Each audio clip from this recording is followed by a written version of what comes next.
Bonjour à tous, c'est Floriane du blog Parents Naturellement. Aujourd'hui, je vais vous parler de l'habillage ou des difficultés qu'on peut rencontrer au moment d'habiller son enfant ou de faire habiller son enfant, son tout petit. Moi, j'ai rencontré il n'y a pas très longtemps des difficultés par rapport à ça.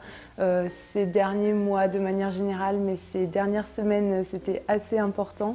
Et je sais que je ne suis pas seule dans ce cas puisque j'ai reçu quelques emails de parents demandant conseil à ce niveau-là, donc il y avait des problèmes aussi par rapport à ça.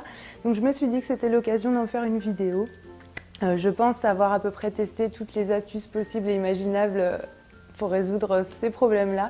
Donc je vais vous les partager maintenant. Ce que je voulais vous dire, c'est quand même qu'il n'y a rien de miraculeux, il n'y a aucune astuce miracle. C'est plein de petites choses qui peuvent vraiment aider et il y a des choses, en tout cas pour moi, qui ont très bien marché pendant quelques temps, des fois même plusieurs semaines, et puis d'un coup ça ne marche plus du tout et il faut trouver autre chose.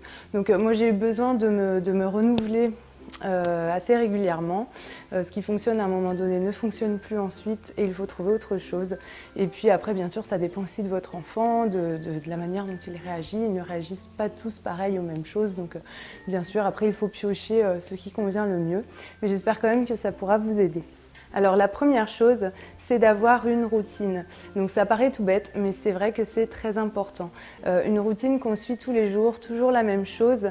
L'enfant va beaucoup plus accepter ces moments-là de change d'habillage si ça s'inscrit dans une routine qu'il connaît parce qu'il s'y attendra. Et il fera ça mécaniquement sans trop y réfléchir.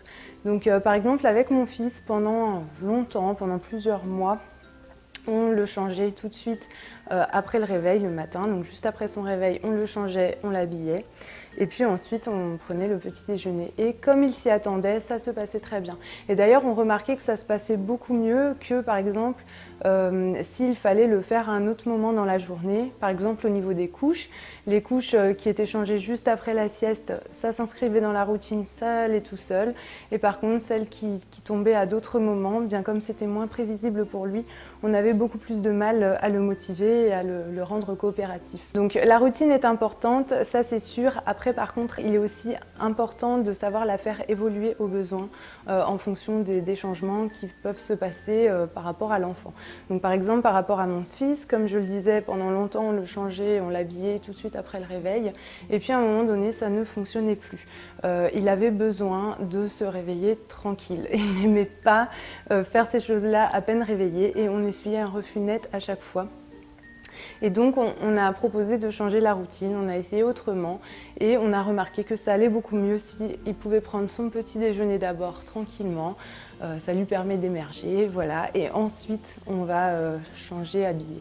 Donc je pense que les routines c'est très bien, après il faut savoir être flexible et les faire évoluer parce que voilà, les enfants changent aussi au fil des mois et quelque chose qui correspondait à un moment donné peut ne plus correspondre ensuite.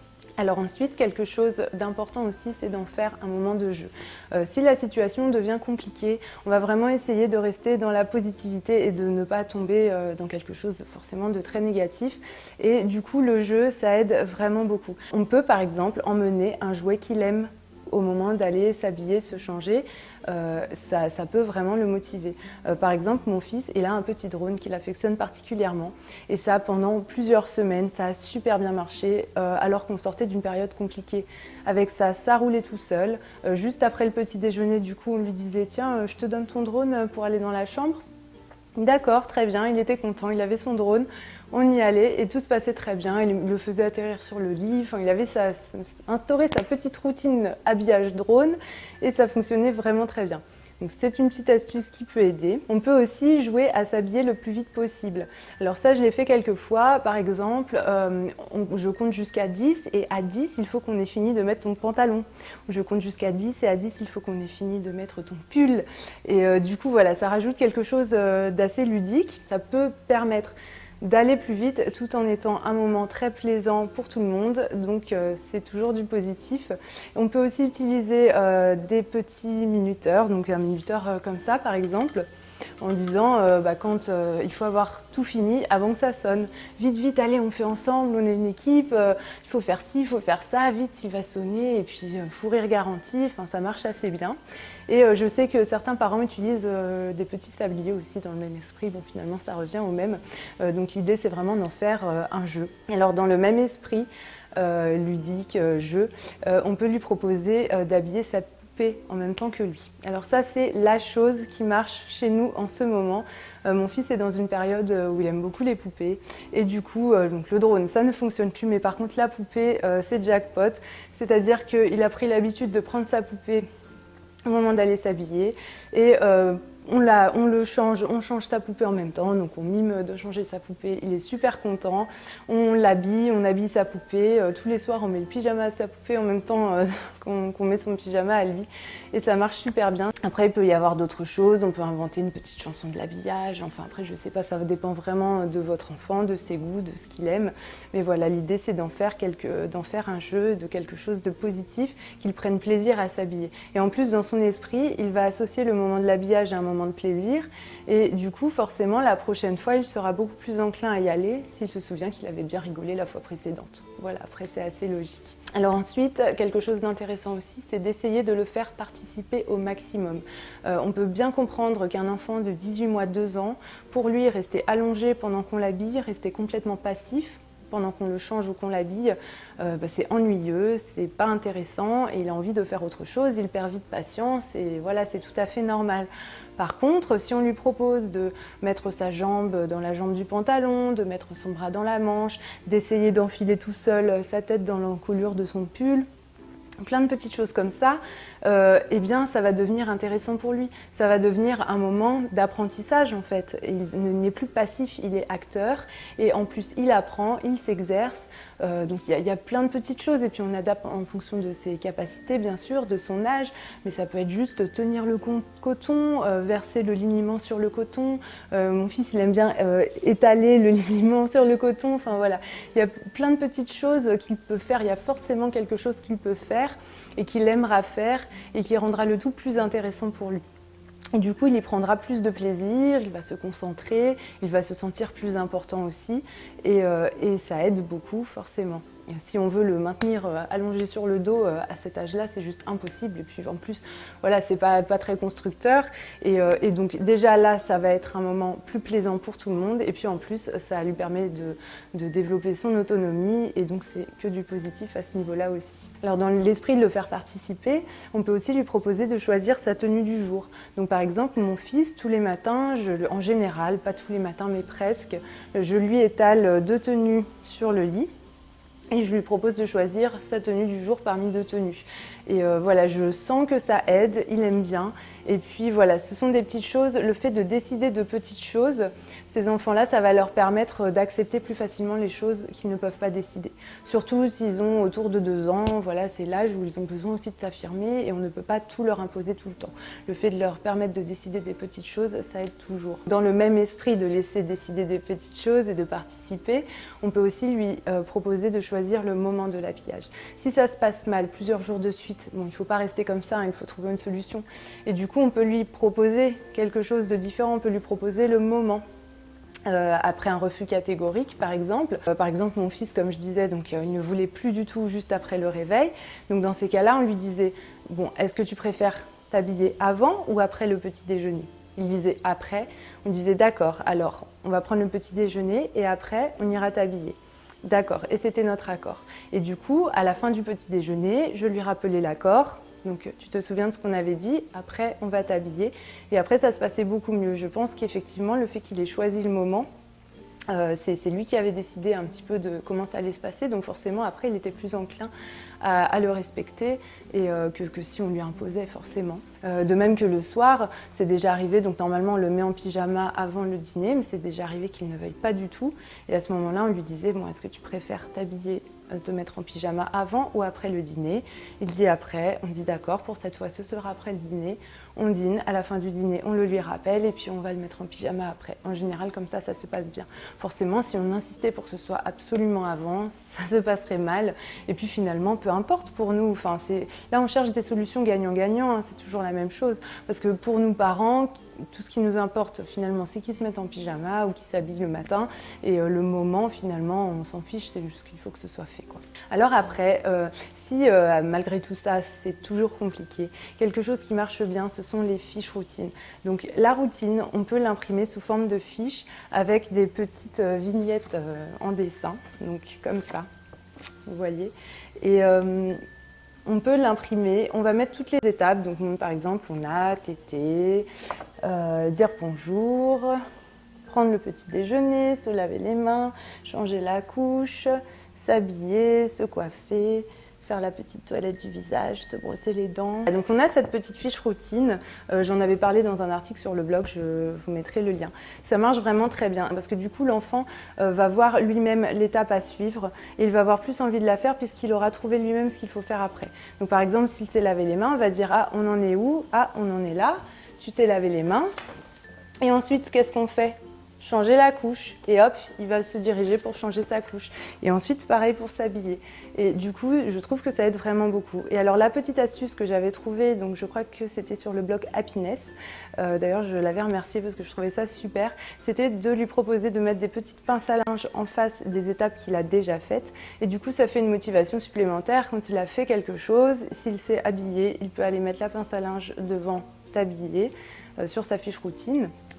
Et du coup, bien, il est super content de le faire, ça donne une notion d'accomplissement. Ces petites fiches routines, c'était dans un moment de grand désespoir que je les avais faites, ça avait vraiment très bien marché. Bon après, c'est comme tout, il finit par s'enlacer, mais encore maintenant, dans les moments où c'est difficile, on y revient et ça aide toujours beaucoup.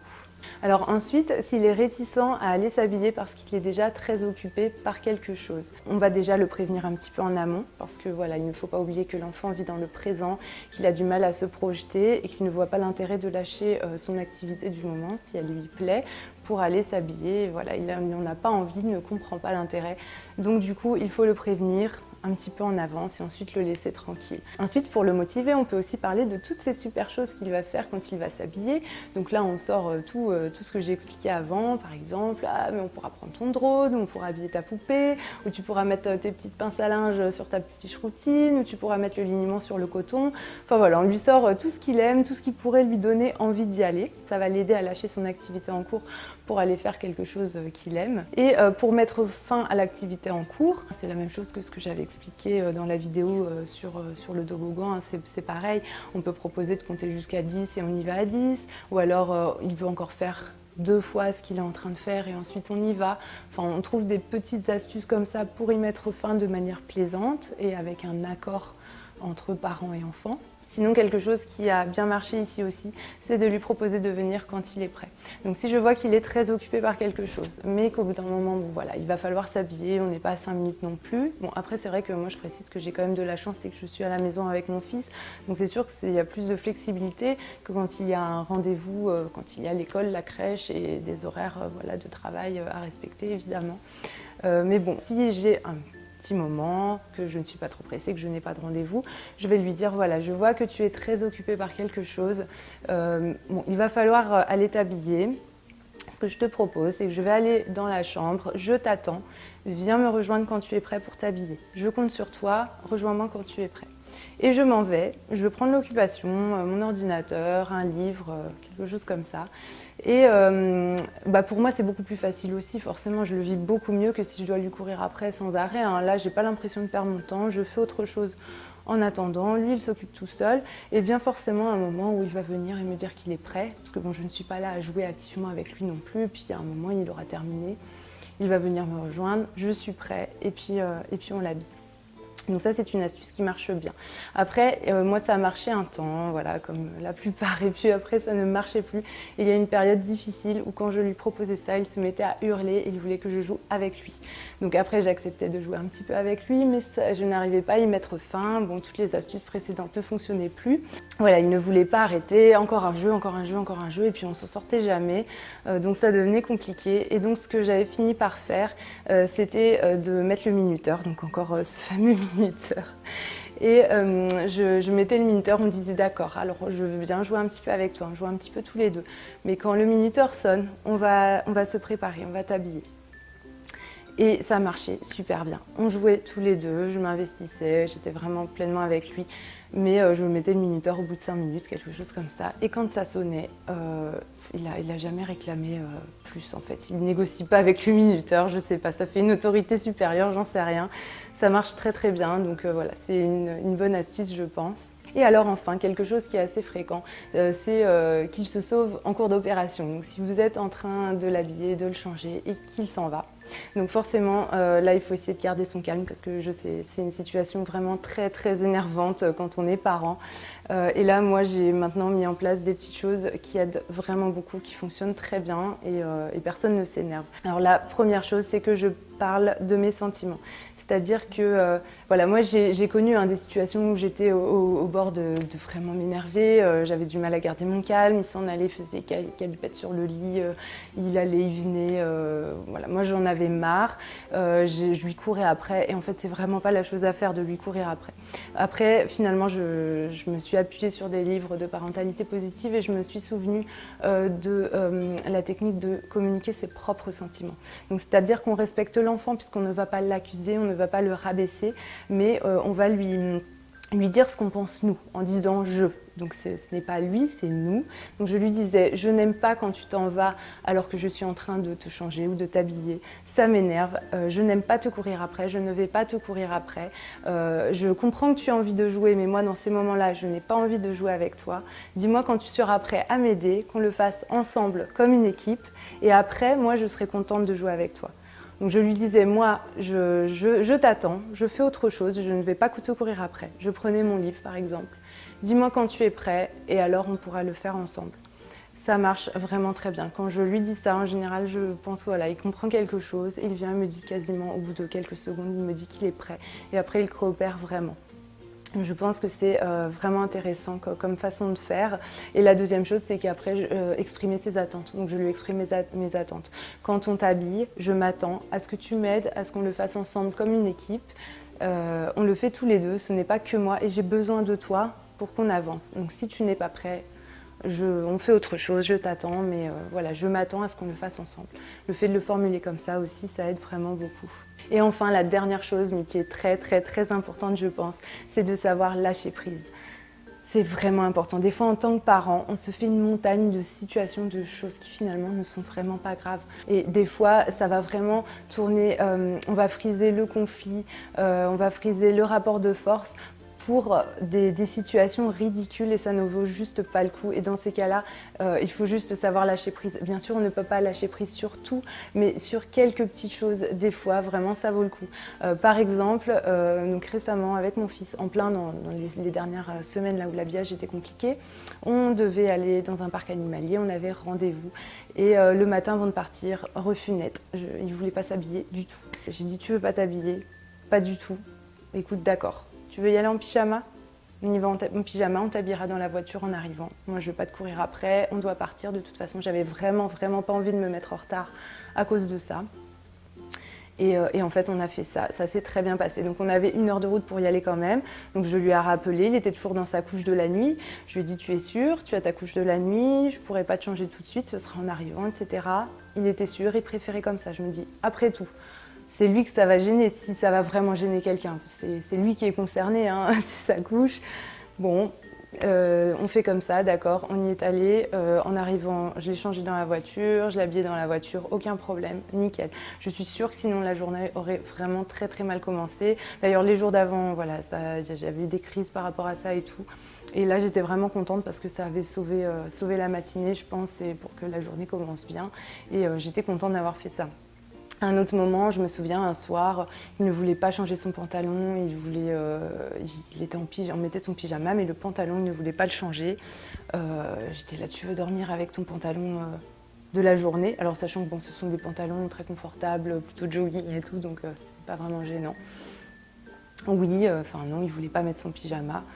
Pas mettre son pantalon de pyjama, j'ai dit ok, garde ton pantalon. Enfin, je me dis après tout, c'est vraiment pas grave, hein, il va rien lui arriver s'il dort dans son pantalon de la journée.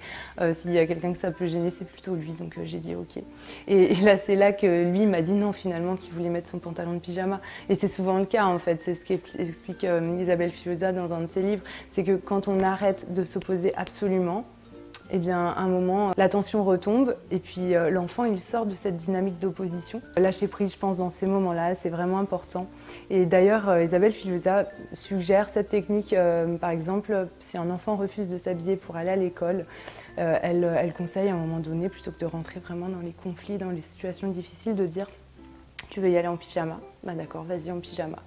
Et 9 fois sur 10, l'enfant revient en disant « bah non, finalement je veux m'habiller ». L'opposition retombe et donc, du coup l'enfant finalement veut s'habiller.